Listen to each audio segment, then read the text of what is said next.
All right, the next thing we're going to talk about is the heart rates. So we're going to talk about conduction rates. How are we on time? Okay, we're good. Let's make sure. Yeah, I want to make sure we get through. Yeah, I want to get through all the physiology today. So let's go ahead and let's keep it moving. So when it comes to conduction rates, what we're talking about is these pacemakers, they each move at a certain beat. For instance, let's say on your job, you've got the big boss that kind of sets the tone for the whole operation, right? But then the big boss passes the message to, for instance, the managers, the department heads, supervisors, and so forth, right? Well, in the heart, it's the same thing. See, the heart says, okay, there's a big boss that's going to set the pace of everything. But if, for instance, the big boss takes a day off, we need somebody else to pick up the pace for us and keep the operation moving. That system in the heart is known as what's called overdrive suppression. So overdrive suppression, simply put, is where if one pacemaker fails, another pacemaker will kick in. Well, that's essential. Why does your body have those kind of fail-safe backup mechanisms? Well, if something happens, for instance, let's say you have sick sinus syndrome or something else that happens to affect the SA node, if that was your only pacemaker and nobody else could take over, if it quit working, you would quit working, i.e., you would die. So your body has these fail-safe mechanisms, this overdrive suppression, so that another pacemaker can kick in. But what happens is the big boss or the chief pacemaker, it works at a much faster rate than the other ones. The other ones work, they just don't work as efficiently. Okay, I like to say, let me go back to that part about the SA node and the AV node. I like to say that the SA node is your good friend, but really your AV node is your best friend. The reason for that, the reason I say it that way, the reason I say that your SA node is your best friend is when it gets the signal, it allows things to slow down just a little bit so that this entire thickness of the ventricle can get excited and ultimately contract.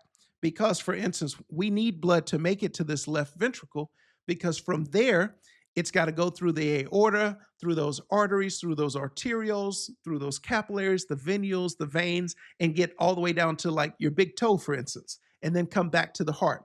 Oh, wait a minute. I just thought about something. Let me go back to something that I didn't cover. I'm going to come back to the conduction rates, but this is something that I forgot to cover. So I went back to page 5 in your workbook. Sorry about that.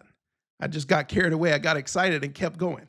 But let me draw your attention to this little green box on your screen. Okay? And you can fill this in with me. So when blood goes to the tissues, for instance, okay, that's where it goes to the body itself. Okay? Now, after blood leaves the body, where does it go next? Where does blood flow go after it leaves the body? The next part is the right side of the heart. Okay? The right side of the heart. And then, generally put, after blood leaves the right side, then it goes to the lungs, and that's where it becomes oxygenated. After the lungs, this oxygenated blood then travels to the left side of the heart. And then from the left side of the heart, blood goes to the tissues and then to the body again. And this cycle just continues to repeat. There again, earlier today, we said during the quiz that the right side is the low pressure side. Right side is low pressure side. And then the left side is the high pressure side. Okay, so you can just fill that in your workbook. Now, why do I draw your attention to this? Because, for instance, if you know this little simple diagram here, this will also help you understand, for instance, heart failure. So let's talk about this. So blood is supposed to go, for instance, let's say we're going to start at, all right, blood comes from the body and goes to the right side of the heart. Then it should go to the lungs, then to the left side of the heart, and then it just keeps going over and over. But let's say, for instance, somebody has left-sided heart failure. So let's say the blood was supposed to leave this left ventricle, but it does not. So it's supposed to leave the left ventricle and then go forward through the aortic valve, the aorta, and then the rest of the pathway. But let's say, for instance, it can't. Maybe this valve is not opening properly. What will we call that? When the aortic valve doesn't open properly, we would call that, for instance, aortic stenosis. Aortic stenosis could be due to chronic hypertension, for instance. It could be it could lead to, for instance, left ventricular heart failure. All right. Or I'm sorry, left ventricular hypertrophy that could lead to left-sided heart failure. But what happens now, if blood doesn't go out of the left ventricle, it then backs back up into the left atrium. Now, from the left atrium, where did blood come from to get into the left atrium? Remember, it came from the lungs. So if blood doesn't get out of the left side of the heart, it backs back up into the lungs. So in left-sided heart failure, what happens? One of the characteristic symptoms that we'll have, or signs that we'll see, is respiratory distress. They'll have difficulty breathing, or dyspnea. They'll also have rapid breathing, tachypnea, for instance. So in left-sided heart failure, one of the things that we notice is breathing problems, okay? But for instance, if this left-sided heart failure is not resolved, now blood backs up to the right side of the heart. So left-sided heart failure could lead to right-sided heart failure. In fact, it will lead to right-sided heart failure if it's not corrected. And then right-sided heart failure, if blood is not able to leave, for instance, let's say blood is not able to leave the right ventricle, then it backs back up into the right atrium. And then it backs back up, for instance, it goes up through the neck veins, and now we'll have distended neck veins. So if blood can't get out of the right ventricle, it backs up to the right atrium, then it backs up, for instance, in the neck, and now they have JVD. So in right-sided heart failure, we'd have things like JVD. But for instance, blood can also travel backward through the inferior vena cava and go to the body, and so now we'll have things like ascites. Okay, so now they have swelling around their abdomen. Blood and fluid can continue draining, go further to the extremities. Now we have things like pitting edema. Okay, medical students, what kind of pathological change would you see microscopically, typically on autopsy, with heart failure? And that's going to be nutmeg liver. Okay, so this little diagram is just a very simple representation of blood flow, but it also helps you understand heart failure. So I said that left-sided heart failure can lead to right-sided heart failure. Okay? Left-sided heart failure is going to have breathing problems. Right-sided heart failure is going to have swelling in the body. Okay? We can have JVD, we can have ascites, we can have pitting edema. What if we have widespread inflammation over the whole body? What would we call that? What is the term for widespread edema throughout the body? So that would be anasarca. Now, could we have, in this example, I said that left-sided heart failure led to right-sided heart failure. Could you have just isolated right-sided heart failure by itself? Sure. That could be right ventricular dysfunction. That could be cor pulmonale. So there are many conditions that could lead to just right-sided heart failure. Okay. And now that I covered that part, let's go back to where we were. So I think we were on, right here on conduction rates. So I said that the SA node is the chief pacemaker as long as the SA node is firing. So remember how we have the SA node, then we have the Bachmann's bundle, we have the internodal pathways, we have the AV node, the bundle of His, the left bundle branch that branches off into the anterior fascicle and posterior fascicle, and then we have the right bundle branch, right? And then we have the Purkinje's with each. Now, so this, and make sure you know this picture very, very well. If the SA node is what receives the impulse, it's going to produce a characteristic P wave in the EKG. The P wave in most of the leads should always be upright and rounded. Now, it's not going to be upright in every lead. For instance, let's say an AVR V1, it would actually be negative. And I'll get to why that is once we get to that portion of the discussion. For now, I just want you to know that the SA node produces a P wave, and all the P waves in every cardiac cycle should look the same. If the SA node is working properly, we should have a P wave. Okay. Now, if the SA node is working properly, yes, we're going to have a P wave. That rhythm is going to have the word sinus in its name. Now, it could be, for instance, so it's going to be some kind of sinus rhythm. It could be a normal sinus rhythm. It could be sinus bradycardia. It could be sinus tachycardia. It could be sinus arrhythmia. It could be a sinus exit. It could be a sinus pause, just many different types of sinus rhythm. All of these sinus rhythms are different, but the one thing they all have in common is the impulse lands on the SA node. Okay. Now let me just clear that out for a minute for some space. Let's actually clear this part because you have that already. Now let's just talk about the rates. If the SA node receives the signal, it sets the heart rate at 60 to 100 beats per minute. Okay? Follow me here. As long as the SA node is working, the heart should beat at 60 to 100 times per minute. Everybody good with that part? Okay. Let's go back to the screen. The AV node, if it has to kick in, it sets the rate. It says, okay, we're going to work. We're just not working as fast. The big boss is off. We're going to take it easy today. And so it sets the rate at 40 to 60 beats per minute.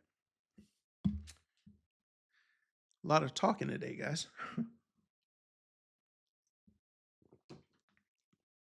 Okay, so it sets the rate at 40 to 60 beats per minute. And then if the Purkinje's, so if the SA node takes off, the AV node quits working, our last hope is that the Purkinje's kick in and they will work, but they're going to work much slower. They set a pace at 20 to 40 beats per minute. I want you to know these numbers. SA node works at 60 to 100 beats per minute normally. AV node normally works at 40 to 60 beats per minute. And then the Purkinje fibers work at 20 to 40 beats per minute. Now, this is going to come up a little later as we get further into the rhythms. Okay, but here's what I want you to know. How fast can an SA node go? How fast can the SA node fire and it still be called a sinus rhythm? Okay, so for instance, when we get above 100 beats per minute, we would know that as sinus tachycardia if the impulse started on the SA node.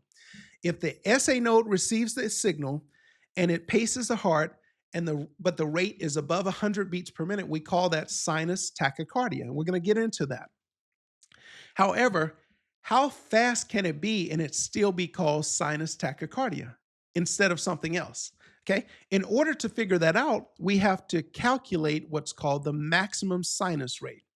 So maximum sinus rate.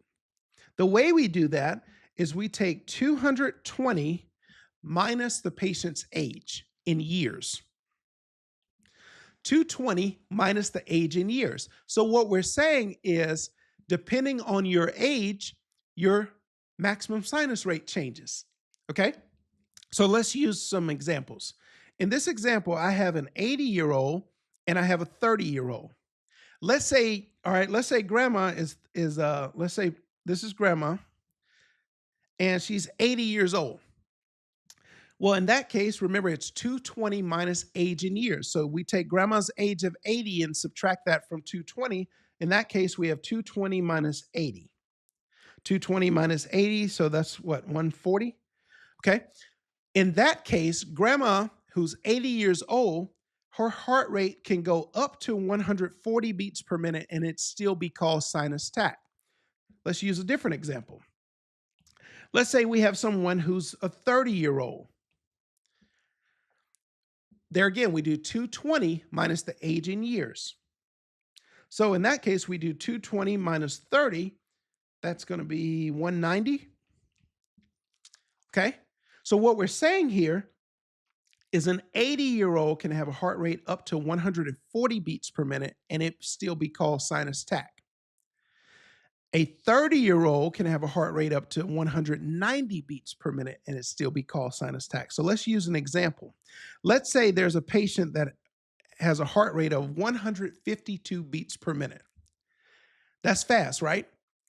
We can't just automatically say, oh, it's over 150, so that's going to be SVT. No, we have to think about the patient's age. Okay, how old is this patient? Okay, now let's say the heart rate is 152, but they're an 80-year-old. Well, once we go past 140, it's no longer sinus tach. So once I get to 141, 142, 3, 4, 5, and so forth, this would be more than likely be called SVT. However, let's say this is a 30-year-old though, with a heart rate of 152. Remember, the 30-year-old, their heart rate can go up to 190 and still be called sinus tach. So what we're saying here is for the 30-year-old, this would be sinus tach. For the 80-year-old, this would be more than likely SVT. Okay? Now, if someone has a heart rate of 190, that's still not good. That's still not normal because that's a little too fast. Now, what's the situation here? Let me have some space here. Remember how cardiac output is defined as heart rate times stroke volume, right? Okay. So what happens is for this number to stay the same, as heart rate goes up, stroke volume goes down. Now, I know some of you get a little thrown away with these arrows and that kind of thing. So let me simplify it for you. Let's just use some numbers, for instance. Let's say I put in a number 6 here. Okay. You would know that, for instance, 1 times 6 equals 6, right? But for instance, 2 times 3 equals 6, right? Or 3 times 2 equals 6. So all I said here is as this number goes up, so for instance, as I went from 1 to 2 to 3, this number has to go down. We went from 6 to 3 to 2, right? That's just using math to show you the concept that as heart rate goes up, stroke volume goes down in order to maintain cardiac output.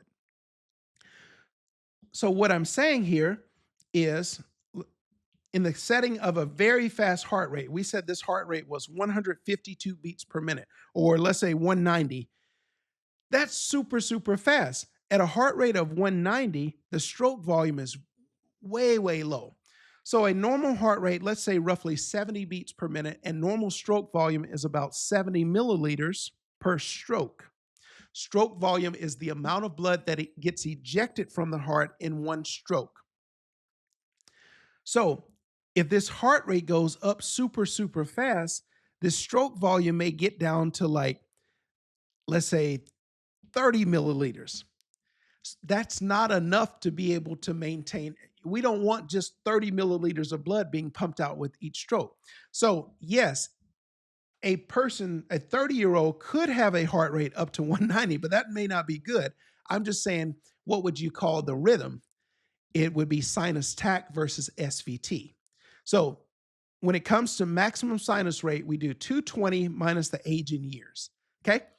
Now, I tell you what, just in the interest of time, I'm going to stop here for today. We'll go ahead and stop today. That way, when we start tomorrow with day 2, we will go ahead and pick back up the story with cellular physiology. Just kind of to recap what we did today.